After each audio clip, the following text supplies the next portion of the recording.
Hello everyone, welcome to Scorcher Toys at Anymoon.com's transformation guide for KitzConcept's SDVF1 toys. Today we are going to go from Battloid to Guardian and end up in fighter mode. I bought my SDVF1 toys from Big Bad Toy Store and I recommend you do the same. Click the link in the comments below to support this channel and get your shop on. To start, the toy doesn't come completely in Battloid mode. It is missing its heat shield, so grab this out of your tray of parts. We're going to lean the head back, bring up the chest plate, and then we are going to tuck in. There is a little hole. Let's see if we can get the hole on there. So there's a little hole up in here that we are going to click in, and we can just bring the shield in. It's a little flexible, so it'll help you out a little. Get that on there, bring it down. You might have a little gap to begin with right now. Don't worry too much about it, but there you go. That's the basic installation of the heat shield. The toy comes with side cavity fillers. The side cavity fillers have a longer, wider gap in the back and a little shorter, narrower one in the front. They go onto these pieces right here. So I'm just going to line that up, and I want to have it up high enough to fit onto those pieces, and then I'm just going to push it all the way in, and it's very tight and secure. Once it's on there, there's a little more pressure on the chest to stay in position, and that should reduce your gap in the front to something that's pretty manageable. There might still be a little bit of a line there, which is unfortunate, but it shouldn't be too bad. This is what it should look like from above. This is what it should look like from the back. You are in Battloid mode. Go ahead and enjoy your toy now that it's complete, and we will transform it to Guardian mode. Back at that side cavity filler, the first step to getting into Guardian mode is actually going to be removing this piece. So go ahead and pop this off of both sides. Our next step begins with removing the gigantic Battloid specific head, which I think is a thing of beauty. And we're going to go ahead and pop off this plate in the back and pull up on this cavity filler here, which is obviously a separate piece. So we'll pull that aside.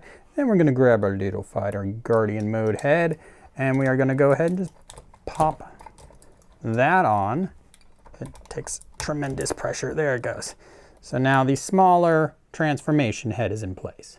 And this is not a perfect transformation toy, so what we're going to do now is bring the chest plate up and tuck in the shield so we can easily remove that.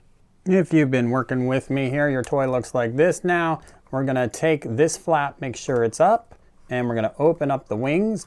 And there are two pegs holding the toys back to the nose. And we're just going to lift up to free those, like so. The head sits on a mechanism that pegs it into the back of the nose cone back in there. So this next step is a little difficult. What we want to do is free this up so it comes up, and this is pretty tricky on toys that are brand new and tight. So there you go. That peg is now free. That has come out of that slot there. The head can now rotate all the way around. I could bring my head laser down, and I could bring the back of the toy up. And let's get this pegged in like that. So there we go. That comes up and over, and this should start to look familiar to you now. We're going to bring this up, bring that down here, and it should peg in on both sides there. And we're going to bring the chest plate back so it slots in there. And we're going to bring that front peg into the nose cone as well.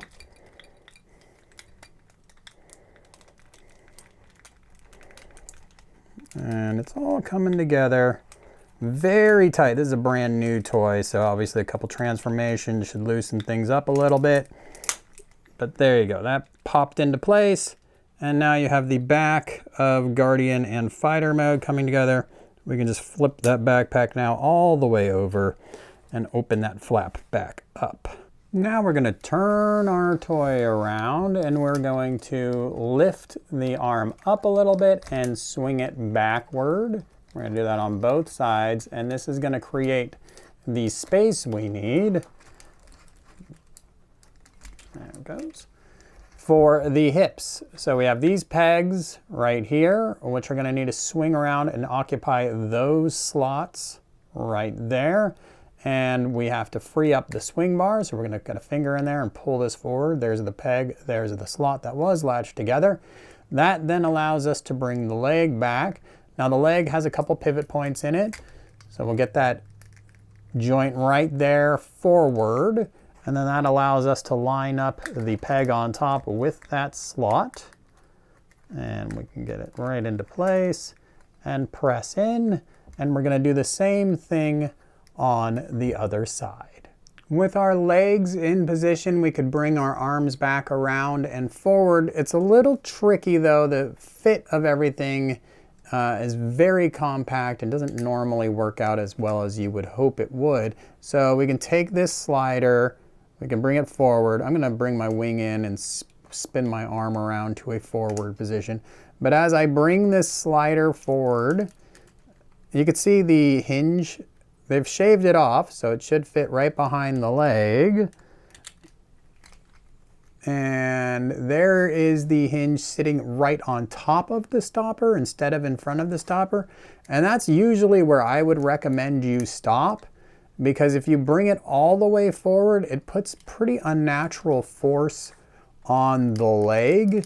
So if I bring this all the way forward and get it underneath that stopper now, the back has popped out a little bit. The leg is now stuck in position.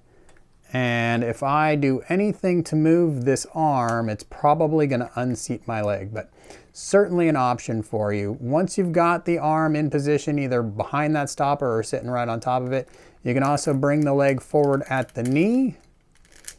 Just a little bit, you can see the kneecap getting out of the way.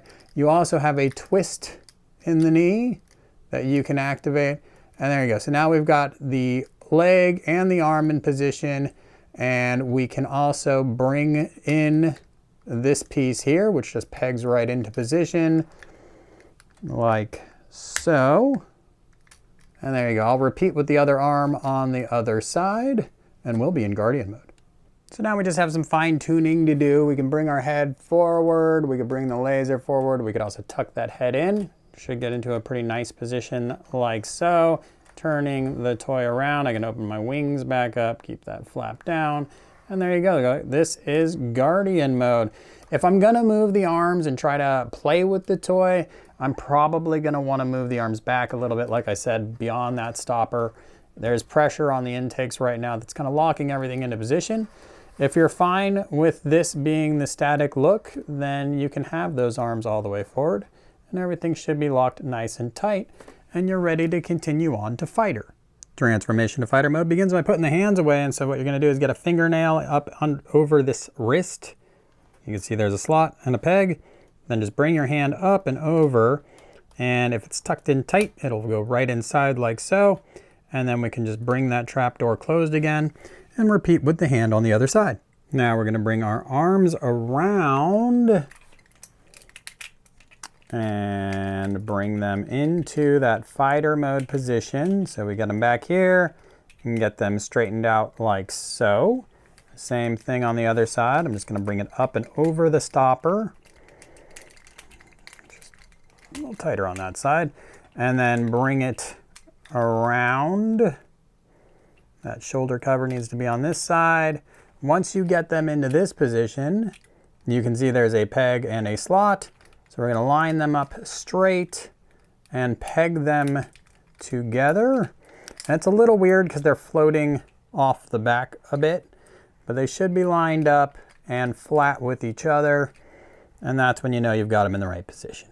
If you've angled your leg out for Guardian mode, you're going to get straight again, and you're going to close up the foot, straighten that out as well, and straighten out the whole leg, including that intake joint up at the top. Which we have for gear walk mode. And as you do this, the peg, I don't know if you were able to see it, there's a peg right here that's slotted into the back plate there and locks that leg really firmly into position. So turn, close, straighten out, apply pressure inward to get rid of that gear walk joint. There we go. Peg in the back, slot in the back plate. Line things up, get that intake peg in place, as well as that joint in the back. and it is going to lock your leg very firmly into position like so. My toy is fairly disheveled at this point, but we are getting to fighter mode. I'm gonna go ahead and open this wing up on both sides. That flap is over. We can fold over the backpack now and open up our vertical stabilizers and slide them shut. And there should be very little gap when they are in their proper position, like so. Now I've opened up a bit of a seam in the back here, so I do need to make sure that I got that all pegged thoroughly together, like so.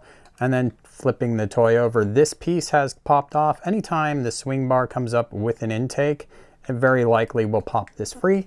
So just go ahead, line up the peg and apply pressure down, and that will lock that into position. My head laser and head are out of position, so we'll push those back in. And then I've got my arms kind of floating around nebulously, and your shoulder armors might also be kind of floating around on you. So try to get everything lined up there as well. If you're going to, you could separate the arms and install the gun now. But otherwise, you are in fighter mode. Here it is, folks. Check it out. Check out my full article on anymoon.com. Subscribe, and as always, thanks for watching.